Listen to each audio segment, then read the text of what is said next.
Il était une fois, dans une ville pleine de musique, de rire et de mystère, appelée la Nouvelle-Orléans, une petite fille nommée Tiana. Elle n'était pas une princesse née dans un château, mais son cœur était noble et ses rêves encore plus grands que les étoiles dans le ciel.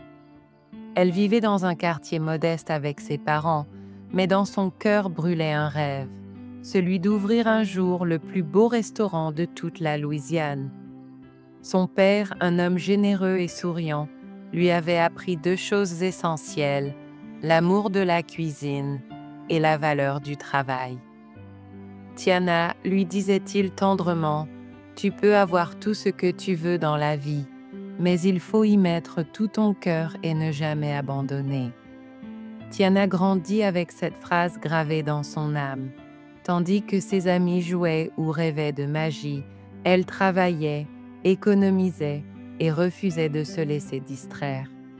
Chaque dollar gagné la rapprochait un peu plus de son rêve. Mais parfois, quand le soir tombait et que le ciel s'illuminait de 1000 étoiles, Tiana se permettait encore un soupçon de rêve. Pendant ce temps, au cœur du monde, le jeune prince Naveen de Maldonia arrivait en ville, beau, charmeur, insouciant, mais aussi un peu perdu. Ses parents l'avaient envoyé à la Nouvelle-Orléans pour apprendre à se poser, à devenir responsable. Mais Naveen n'avait que faire des responsabilités. Il cherchait le plaisir, la fête, la liberté.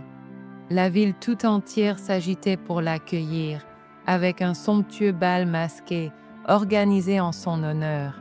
Tiana, de son côté, y voyait une occasion de cuisiner pour les invités et de récolter l'argent qui lui manquait pour acheter le vieux bâtiment qu'elle convoitait tant. Mais dans l'ombre des ruelles et des lampions, quelqu'un d'autre observait avec des yeux avides.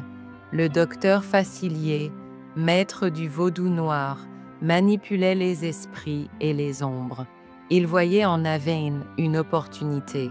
En usant de ruses et de sombres sortilèges, il transforma le prince en grenouille, espérant exploiter son apparence et son héritage.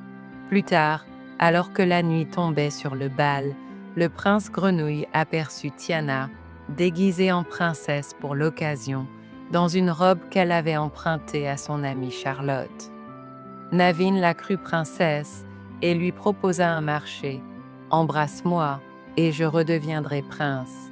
En échange, je t'aiderai à réaliser ton rêve. » Tiana, d'abord choquée, hésita. Mais en pensant à son restaurant, elle accepta.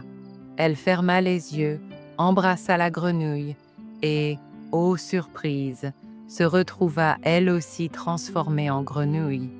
Commence alors une aventure incroyable au cœur du bayou, peuplée de roseaux, de lucioles magiques et d'animaux qui parlent.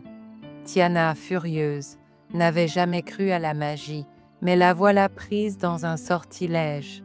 Elle et Naveen s'enfoncèrent dans les marais pour trouver Mama Odie, une mystérieuse prêtresse aveugle qui pourrait peut-être les aider. En chemin, ils rencontrèrent Louis, un alligator géant amoureux du jazz, et Ray, une luciole tendre et romantique qui parlait sans cesse de sa bien-aimée, une étoile qu'il appelait Évangeline. À travers les épreuves, les disputes et les fous rires, Tiana et Naveen commencèrent à se découvrir autrement. Elle voyait en lui autre chose qu'un prince égoïste.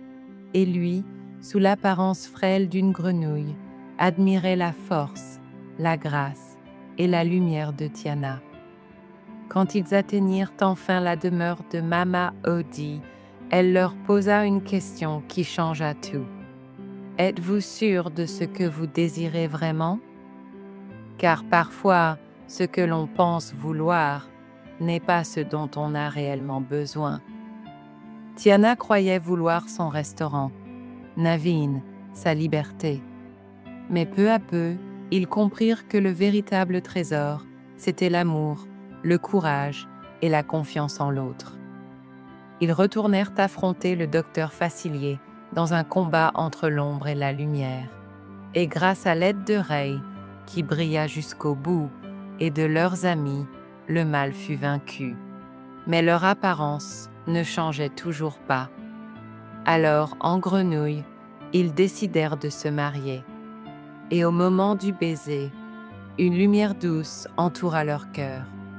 Car en s'unissant, Tiana était devenue princesse. Et l'enchantement fut brisé.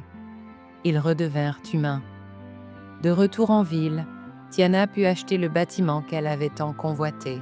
Naveen, devenu plus humble et généreux, mit la main à la pâte, et ensemble, ils ouvrirent Tiana's Place, un restaurant féerique où l'on dansait, riait et goûtait les meilleurs beignets du monde.